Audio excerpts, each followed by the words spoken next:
Hello and welcome to FIXtastic Contents. Are you experiencing crashing and freezing on Fortnite gameplay in Windows PC and you've watched so many different videos and you still could not find a solution? Watch this video and I will give you a solution how to fix this problem.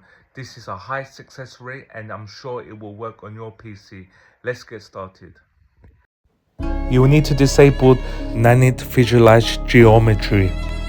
In Fortnite, go to main menu. Open settings, click onto the gear icon, top right corner you will find it to open the settings menu. Select video tab, in video go to graphics settings. Find the Nanit settings in the graphics quality section and select the Nanit Visualized Geometry option. Toggle to turn off Nanit in settings, ensure this feature is disabled. This is what's causing the issue with Fortnite, guys. Please comment below and tell me how you get on. Please like and subscribe to the channel and I will catch you in the next one. Thank you for watching. Peace.